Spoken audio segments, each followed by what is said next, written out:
Well, good evening, everyone, and welcome to Loudon Agile Network.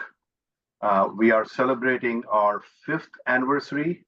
Can't believe how time flies. It's been 5 years since we started Loudon Agile Network. It was started because Loudon is an area right outside of Washington, D.C. in Virginia. And way back when, there were no meetups here. Whenever anybody wanted to learn about Agile, they had to either go to Washington, D.C. or Fairfax, which are about half an hour from here. And there's a huge number of IT professionals who live in Loudon.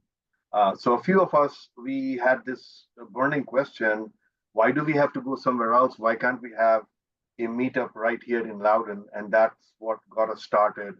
So very humble beginnings, but fast forward to today, we have 2,000 plus members, and we've been lucky to be able to get authors, subject matter experts, and thought leaders from across the globe to come here and present at Loudon Agile Network.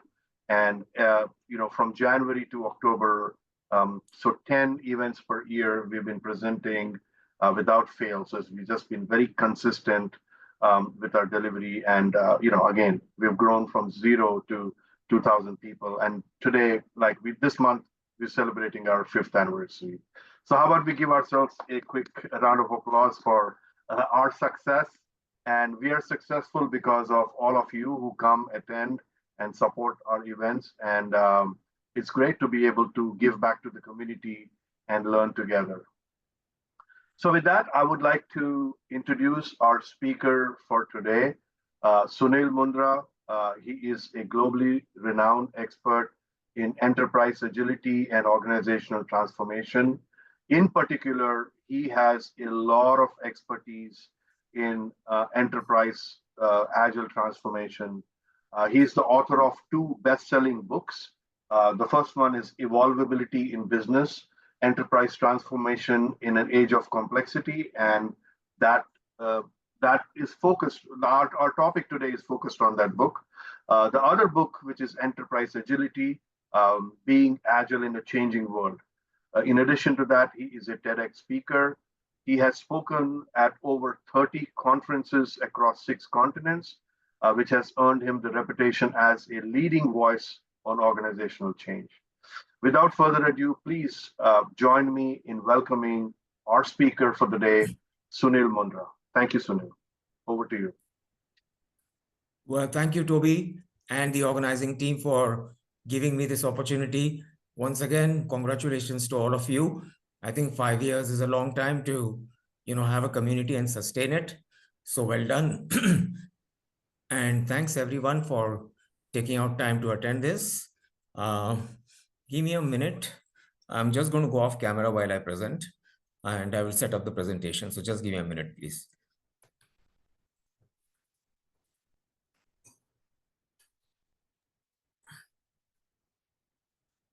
While Sunil is getting ready, so we'll be taking questions towards the end. If you have any questions, please feel free to put it in chat. One of the organizers is going to facilitate discussions of those questions at the end. So don't wait till the end. If you have questions as they arise, just put it in chat, please, and we'll take care of them.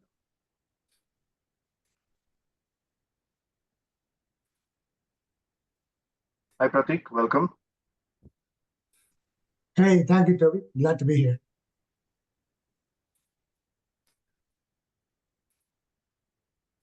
All right. Is my presentation visible? Yep, it is. Yep, we can see it. All right. So should we begin? Yes, please, Sunil. All right. Okay. So this topic, Reimagine Enterprise Transformation, Evolvability Unleashed. I think I didn't think of this title just to put a disclaimer. I think this was suggested by Toby, but I think it resonates well with the theme of the book based on which I'm making this presentation today. So let's get straight into it. Before that, I prepared this slide, but Toby did a great job in introducing me. So I won't go over this all over again, just to say that I have a US connection.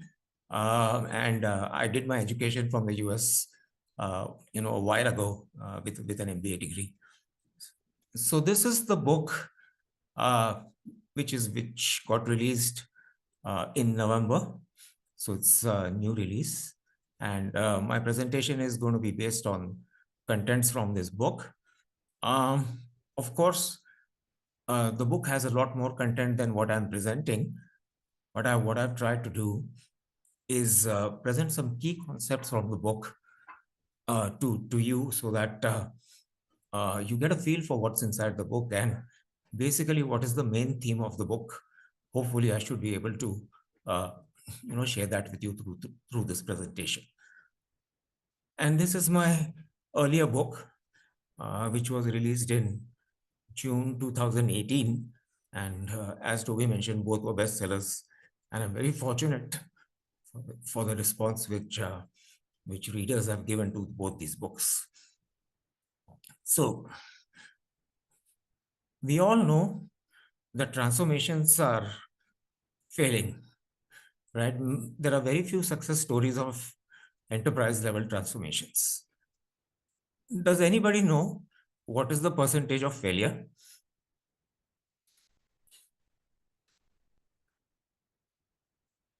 Any guesses?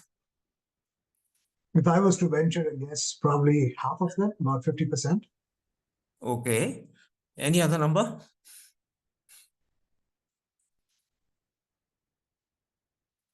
All right. I won't keep you guessing for too long. It is 70%. Right?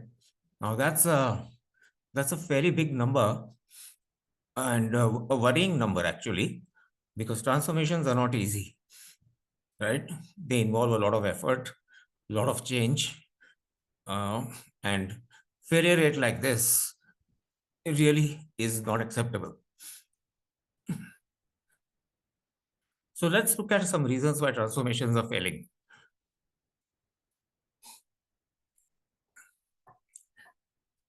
The first is you treat it like a one-time event, right?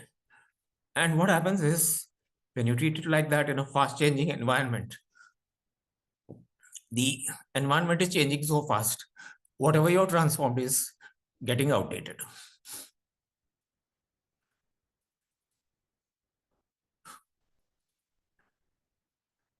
Second is underestimating the nature and depth of change.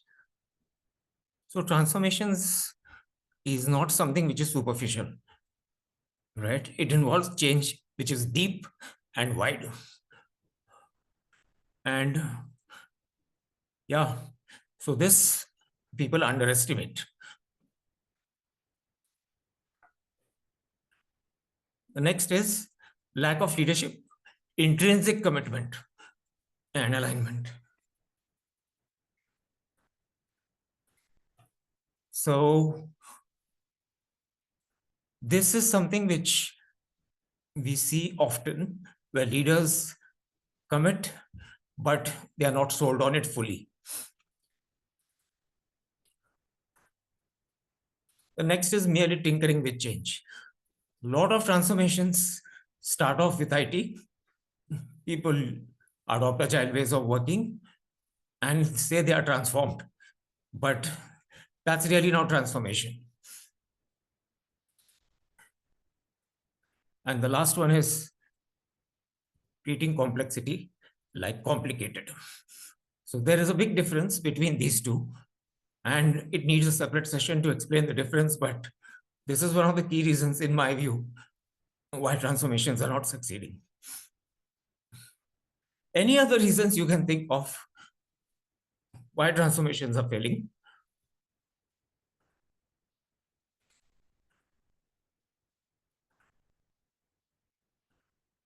Not paying attention to the human side of change? That's a good one.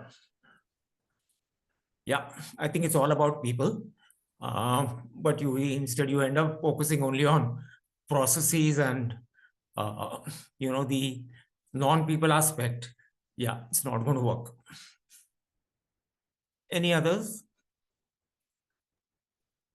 Well, it could be a combination of competitive landscape, resource mix and skill set, Mhm. use of tools and technologies that work for a particular domain but not for others. So could be a combination of like people process tools, all three of them.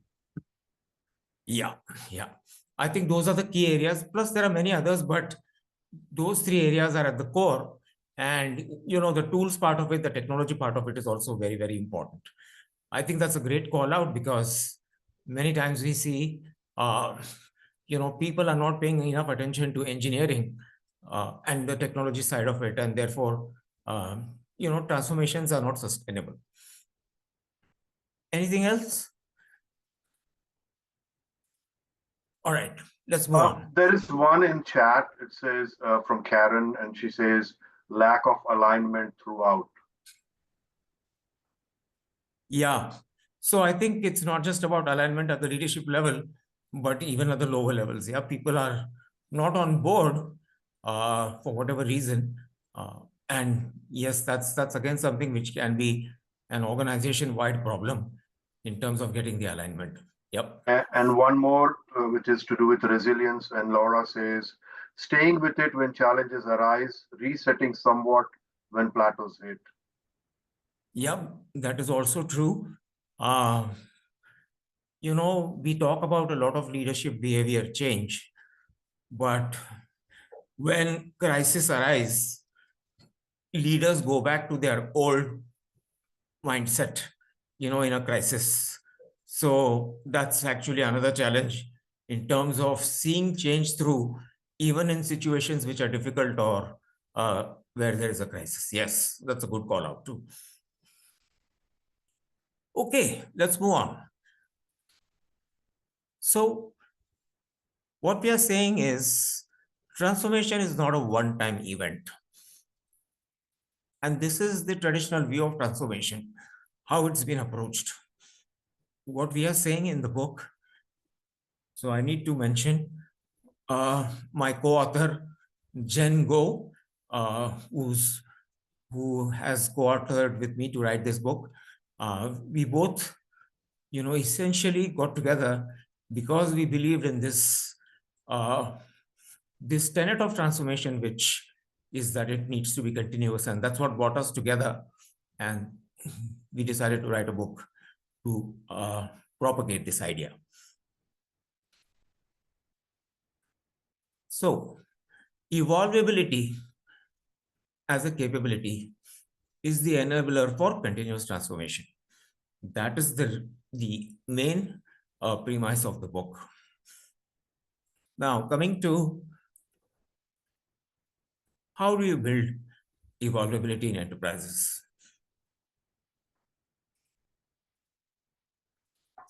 So I'm going to talk about a few key things which help to build evolvability. So the first one is, how do you deal with complexity? As I said, complexity is very different from complicated. So to give an example, complicated is a system which is a closed-ended system, say like a car. Yeah, you know how it works. The behavior is predictable and is linear. And you can deassemble a car and assemble it again and it will work. But a complex system is not like that. The best example of a complex system is a human body, right? All parts are interconnected and the sum is greater than the whole is greater than the sum of the parts. So three things which help to leverage complexity and embrace it. And there are many more, but I've just put out the top three in my view. First is experimentation. Because in a complex system, any intervention is a hypothesis. You just don't know, or you cannot guarantee for 100% for sure that it will work. And you are dealing with, newer circumstances, change, etc. So experimentation is the key. Second is interactions. So complexity comes or is there because the agents in a system interact with each other. And these interactions are unpredictable. So, but interactions are what produces value in a complex system. And the third is when you make an intervention, there could be unintended consequences. And many people don't, or rather can't plan for it, but are not open to it as well. So you have to deal with unintended consequences. So you are all very experienced practitioners. Just want to get your thoughts on any other thing about complexity that you have seen being an enabler to embrace complexity.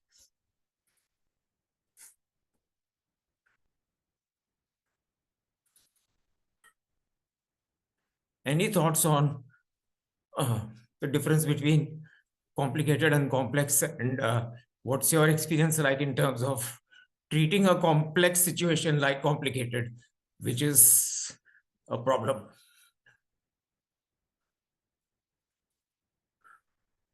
Any thoughts?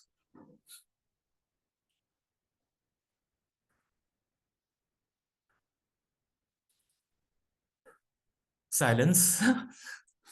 So there is something in chat, if I could read it out, from Yes. Matthew, and Matthew says, assuming some user failure instead of supporting everyone, external plus internal factors.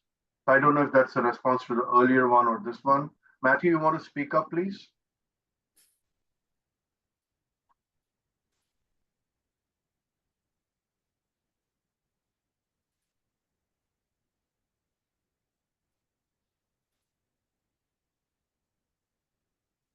Yeah, Well, so that's one there. Okay, thank you. okay, no worries, no worries. Anybody, anything else, any thoughts on this point? No? All right. Let's move to the next one. Emergent change. Now, emergence is a core characteristic of complexity, right? It's about circumstances which will emerge either due to interventions or because the external environment is complex and you are integrated with that. So emergence is going to happen. And this is where a lot of organizations and leaders are struggling, because the opposite of, emergent change is plan-driven change, right? And again, it's not to discount the value of plans. Plans are useful, as we say in Agile.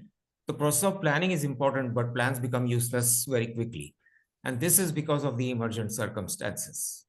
So what we are suggesting in the book is two ways to deal with this, or two primary ways to deal with this, which is, one is vector-based theory of change, right?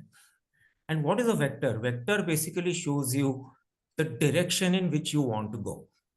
So you need to be clear about where you're going.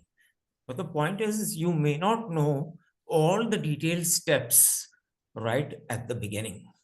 So it's like, if you use a metaphor, it's like climbing a mountain. Yeah, you may not be able to climb it in a straight line. You know the direction in which you're heading, but as you go uphill, you will discover that sometimes you have to take a different path. Sometimes there is some obstacle in front of you, and you have to adapt, right? So the vector-based theory says that be clear where you want to go directionally, but the next step will emerge once you take the first step. And based on that, you take your next steps, right? So that's part of it. The second is disciplined nesting. So what happens is, in many organizations, change is done to a part of the organization or in an innovation center, which is not integrated properly with the organization. So that again causes a lot of friction and problems. So what discipline nesting says is that you have experiments within the context of the organization itself, right? You nest it, you see what works, what doesn't work, and then you decide which ones to pursue and grow. So again, I'll take a pause here to check if you have any thoughts on emergent change and anything else that enables to embrace emergence.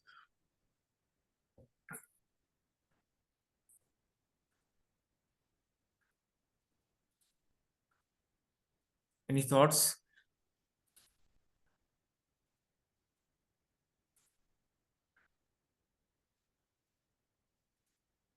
I see nesting is like a pilot. Well, it's not, pilot is like you take only one thing, right? What we are saying here is you may want to try a few things together and see what works. So it's not just one experiment, right? There could be multiple experiments which you will need to try within the context of whatever you're trying to change. Yeah. But yeah, I mean, there are similarities between a pilot and disciplined nesting. But the point is, yeah, the integration is important because pilots are often successful, right? Because you get special attention to that. And then when you try to scale it, it doesn't work, right? Because you created those special circumstances for the pilot. Here, what we are saying is, yeah, don't do that. Treat it as a normal thing, but have an experiment there to see how it works within the given context that you're trying to change. Does that clarify?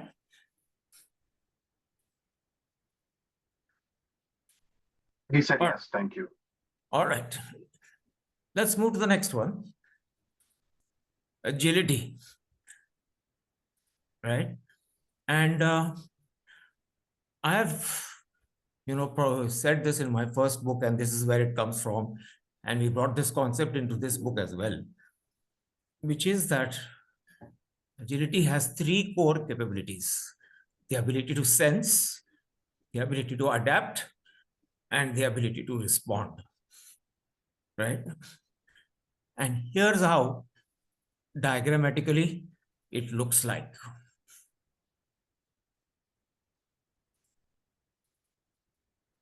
So you'll see that the loop between sense and adapt is much more tighter. And then you're responding to the external environment in multiple ways. And there's a feedback loop coming back as well. So I think agility is normally associated with speed of response. But to me, that concept is wider. And sensing and adapting is also important for you to be able to respond effectively and efficiently. So let's get into each of these a little bit. How do you enable sensing? So these are the three key points, I think, which enable the sensing capability. And I think most organizations are not paying enough attention or giving sensing the due importance it deserves. Okay. So the first is pick up weak signals. So people working on the front line, are getting feedback from the environment, from the customers, from whatever's happening at the front line. But these signals which are coming are not usually picked up. So we have to put in mechanisms where such signals are picked up. Second is, yes, you pick up a signal, but if your feedback loop is not efficient or effective, then that's a problem. So you need effective feedback loops where whatever information is picked up is transmitted to the right people, with speed. And the last but not the least is psychological safety. When people sense a problem, they should feel free to raise it and without fear. And this is something which many organizations are struggling with. So again, taking a pause here, any thoughts, any other pointers to add in terms of improving the sensing capability of an organization? I had a quick thought. Quick question. Sorry, didn't hear. I had a question. Yeah. thought. Can you hear me? Yeah, I mean, We're going to hold the questions till the end. I'm sorry, just to make sure that the talk is flowing. But if so, feel free to put it in chat. We will ask the questions in the end, unless the speaker asks for any feedback. We're going to take the questions in the end if that's okay. Thank you. Toby, I thought that you did ask for feedback on the current topic. Oh, yes. If there's feedback, absolutely. Sorry, I misunderstood. కాదమ్మా నీకు ఇట్లా page లాగా రాదు ఇది పెద్దగా open అవుదా మరి నీ పేరు లేకపోతే ఎందుకు If you're not speaking to the audience, please go on mute. Thank you. Regarding this definition of agility and agility sense, I'm wondering if with the definition you're defining for agility, I'm wondering if I'm wondering if there should be something about competition or competing in the market.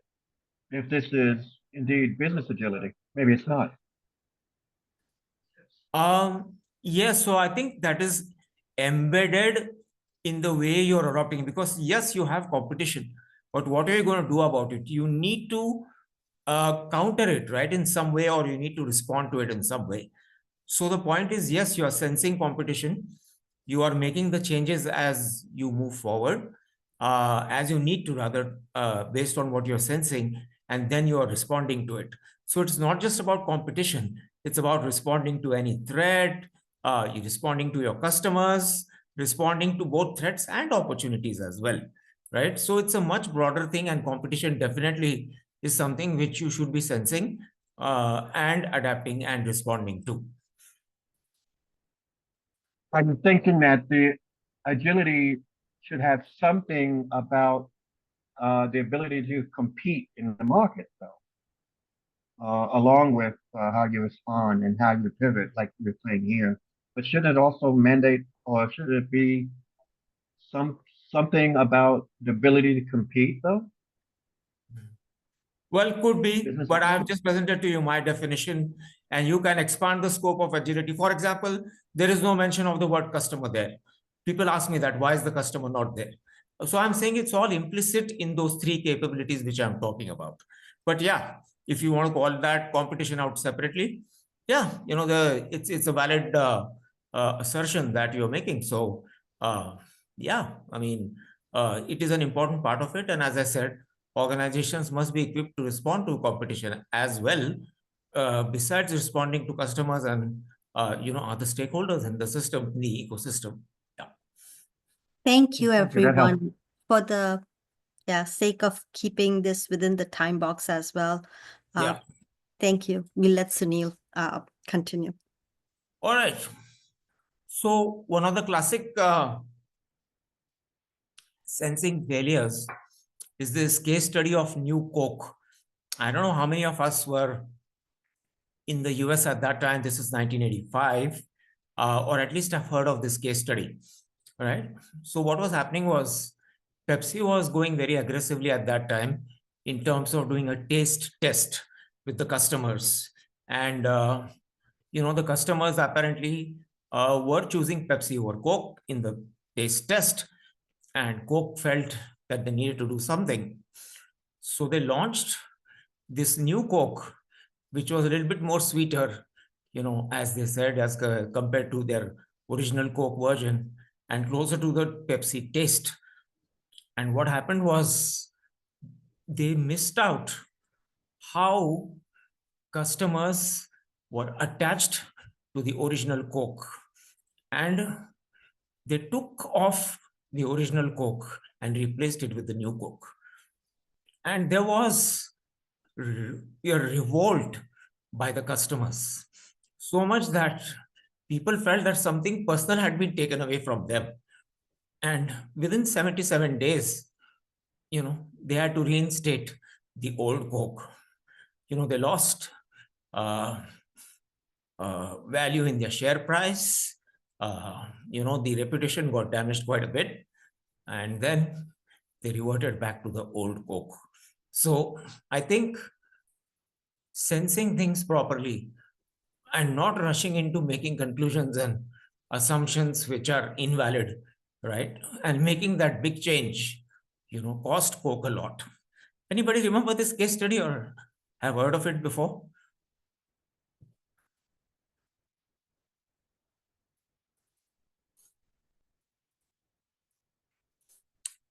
All right, let's move on. For adapt, we need purpose and vision alignment. Yeah, because this is what holds people and organization together in terms of moving in a common direction. If you're not aligned to the purpose and vision, your adaptation will be misaligned to the overall direction in which the organization wants to go to.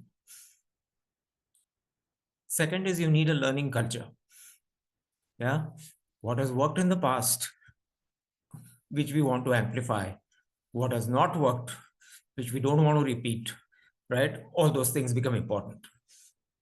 And the last but not the least is you need to have people on the front line involved in the decision making, because they know the context the best and they know what is the best thing to do in terms of adaptation.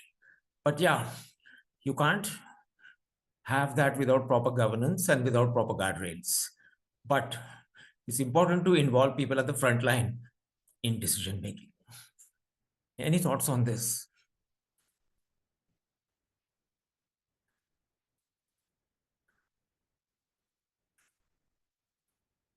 All right, let's move on. In terms of respond, we talked about alignment to purpose and vision, but here it's about alignment to priorities. So all the different stakeholders in the organization and different functions need to be aligned to priorities, because resources are scarce. And by resources, I mean time, capacity, etc., not people. Second is co-creation, right? So this is again because you want faster feedback loops and you don't want any surprises at the end, like it happened in case of New Coke. And the last is value focus. Yeah, so you need to respond, but you need to respond with what is your hypothesis of value and what's going to give you the highest value. Again, taking a pause to see if you have any thoughts here.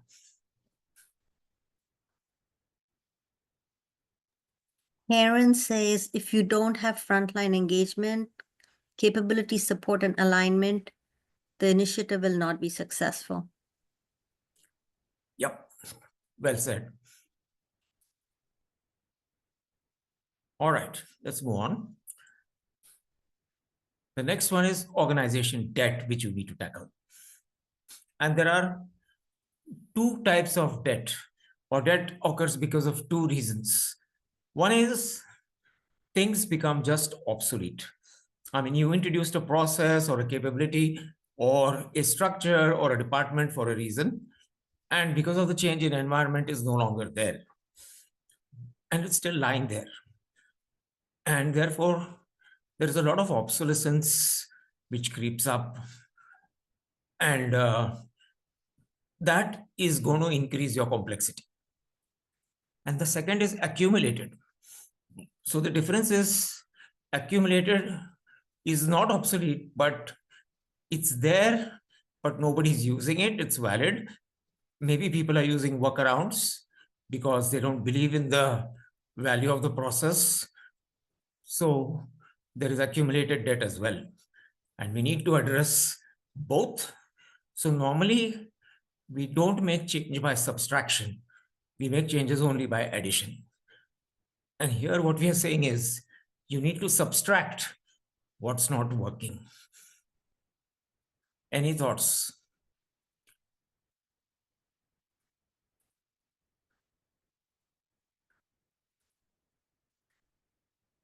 Anything in your experience where you have seen this and what has worked for you in terms of getting organizations to address this?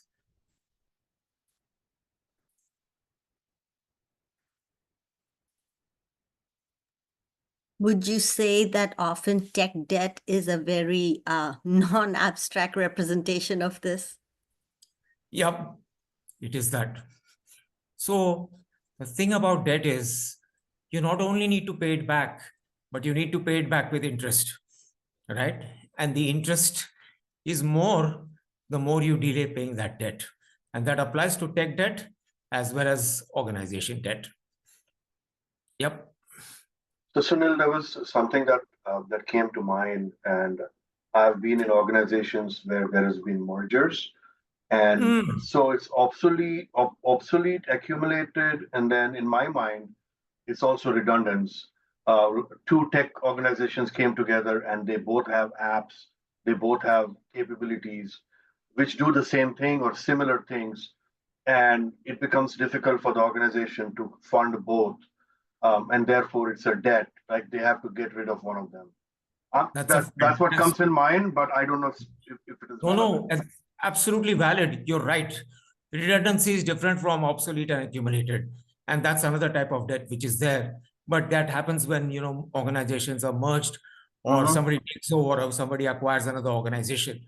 It's a very, very valid type of debt which is there, which needs to be addressed. Great call out.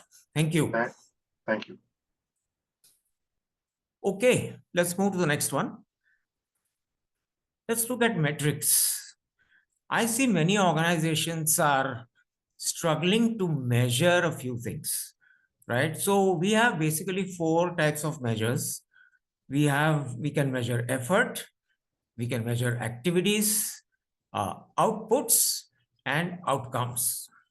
So most organizations are struggling to come up with metrics for all of these. I mean, it's easy to measure effort and activities, and they should be measured, obviously, right? But how do you measure this whole chain of effort to activity to output to outcome? And especially the outcome part of it. I think many organizations are struggling. So what we are saying is you need to measure those things, which gives you a good feel about whether the needle is moving or not on the outcomes that you want to achieve. So this balance of, leading indicators, process indicators, and outcome indicators is what you need. Again, leading indicators is something which organizations struggle with. It requires a bit of creativity to come up with what could be a leading indicator. And it's a trial and error. You need to see whether it's working or not. And it's specific to your context. But leading indicators are important because they tell you, or they give you a good indication of where an intervention might help. The second is, not everything can be measured in numbers. We all know that. So you need to pay attention to some qualitative indicators, right? So for example, how is the team feeling, right? Are they happy? Yeah, that's something which you can try to quantify, but the best measure is a qualitative one. You can have it through conversations and in other qualitative ways. And the last, but not the least, is unintended consequences. When you set up a metric and it becomes a target. So any thoughts on this before I get into another case study about unintended consequences? One other thing, Sunil. Go ahead. Sunil, where would you put competency? Would that be an outcome indicator maybe, or would it be something to add or so? Sorry, what was the word? Competency, is it? Yes, competency, maturity, team maturity. Yeah, it could be part of the outcome indicators, yes. Okay. Yeah.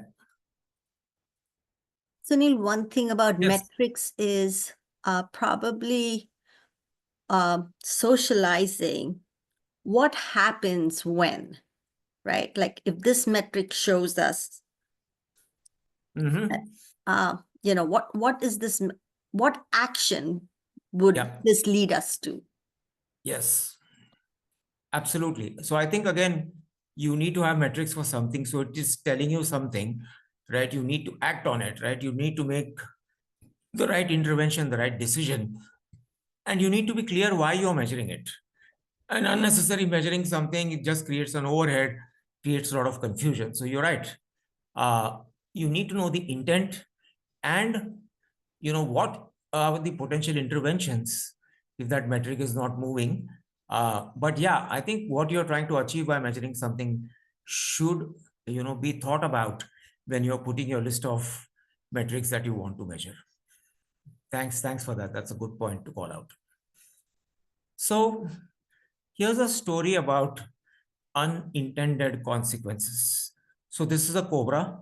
I purposely didn't put a picture of the real cobra. A lot of people don't like snakes, I know that. And I don't personally as well. But this story is something which tells us about the importance of looking at unintended consequences when you set a metric as a target. So this is a story, don't know if it's real or just a fable, but supposed to have happened in India during the British rule, right? Has anybody heard of this cobra story before? No? All right. So the story goes that in a town in India, there were a lot of cobra snakes and people were dying due to snake bites. And the British administration was very concerned about this. So they said, we'll put in a reward for anyone who brings in a dead snake, a dead cobra. And they started rewarding people who would kill the snake and bring it. So some people then saw through this system and decided to misuse it. So they started breeding snakes and then killing them and taking the reward. And when the Britishers realized that, people were misusing this, they stopped rewarding. And those people who were breeding the snake let all those snakes out in the open. And then there were more snakes than before, So that's the story about unintended consequences. In your experience, have you seen unintended consequences?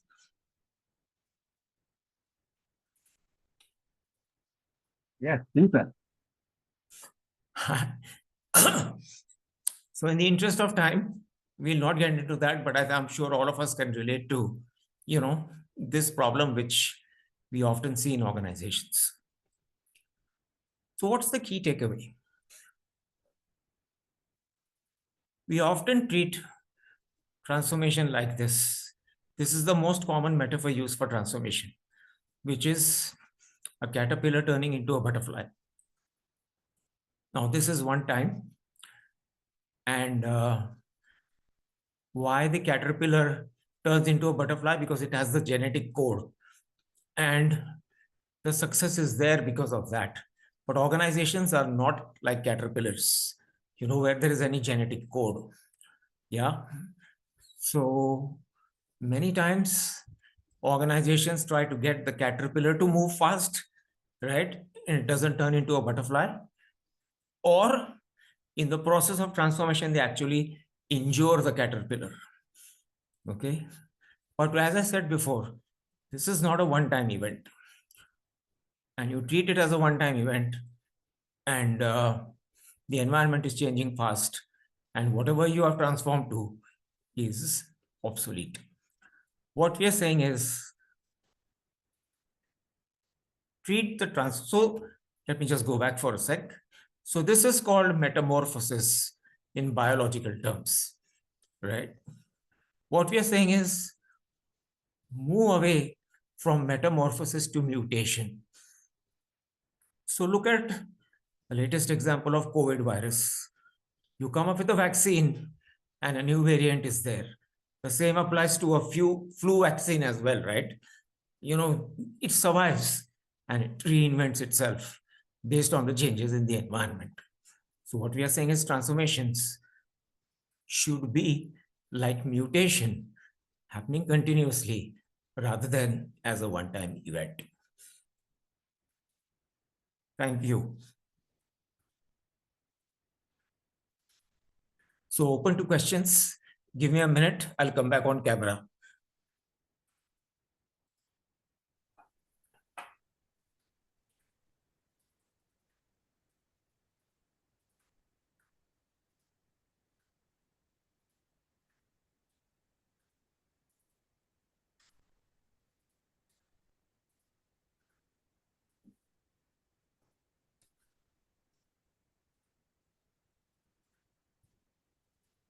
Meenakshi will be facilitating the questions from chat.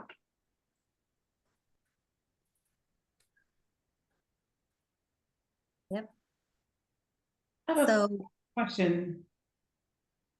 Can I ask it now or? yeah, Yes, perfect. yes, Please. yes. Okay, hi. Thank you, Sunil. This was great presentation. I think it made me think of a lot of things. One was like, why are we even calling it transformation? But anyway, my question to you is, in the beginning of the presentation, you said 70% of the transformations fail, right? So can you give me a little bit of sort of like the data set as to how that information was, how did we come to that conclusion? What's the source?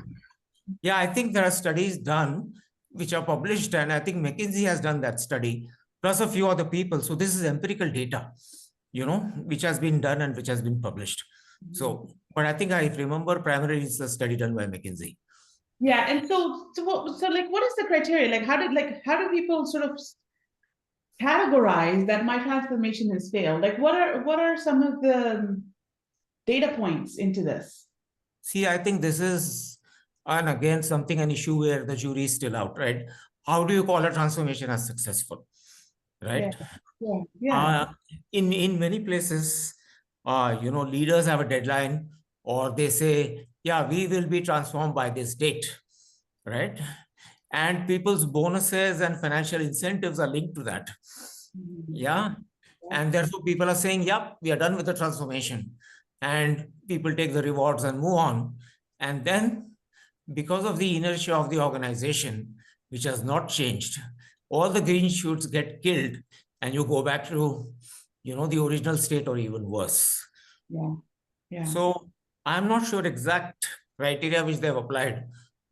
But the point is, we generally get a sense, right, in terms of people saying, yes, the organization has changed, and changed in a big way.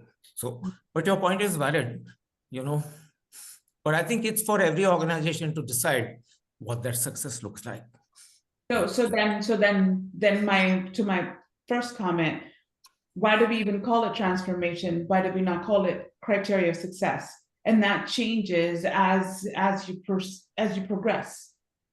Absolutely. Does it have a negative connotation is I guess what I'm trying to get to. I agree. And the word transformation is used loosely, right? And it's applied in a way in which suits people. So yeah. Thank you for that. I appreciate it. Thank you. Somebody else had a question during the presentation. You want to bring it up now?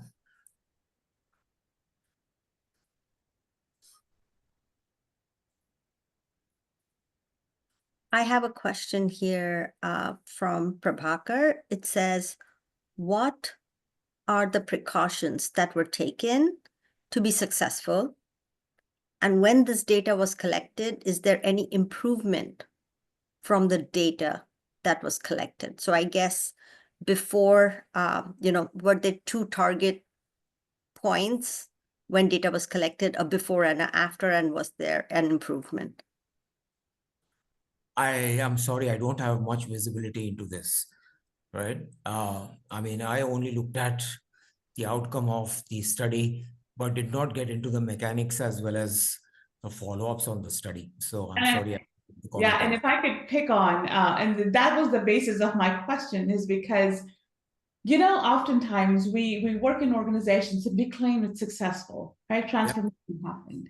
So then you kind of want to go back and say, okay, who were the ones who actually claimed, the failure, and what were the contributors for it? But yeah, no, absolutely.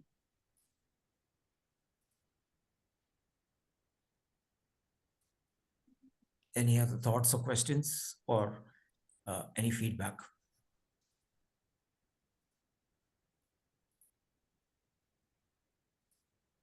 As I said, the book has a lot more details on this. There are a lot of sources from research which are included in the book, plus some other topics as well. Like there is a topic on scaling. There's a topic which we have introduced on the 3 horizons model. It's not the McKinsey 3 horizons, it's a different one, right? In terms of looking at areas where you want to start making changes.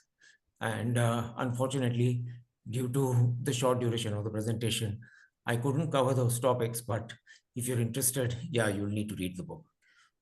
So just as a bottom line, so when you said there was a reference to scaling, is it reference to a comparison of the industry standard scaling models, or is it something that is a ground up of like, what is scaling? No, there are different types of scaling that we cover. So Oh, okay. normally what we do is, yeah, just scaling out. You try something and you try to replicate it exactly as it is, right? What you're saying is that's not going to work always. So we give different approaches there. And I'll just leave it at that for now. No, absolutely. Thank you for that. That's a good insight. So one thing, Sunil, that I've seen, and it reminds me of a fable. You mentioned the word fable, so that's what sparked my thought. And this story was called The Emperor's New Clothes. There was this emperor who loved new, beautiful clothes, and so he got a bunch of people to embroider clothes for him and then wear it. But the person who was given the work actually did not produce anything, and he just came and acted as though he put clothes on the emperor, and the emperor actually walked around without any clothes. But everybody who was surrounding him, they said, "Oh wow, such a beautiful robe! You look very royal. You look very elegant." And oftentimes in organizations, I see that is that people don't deliver, but then the people who are supposed to give the right feedback, the circle of influence around the leaders, they are not resonating the facts to the leaders.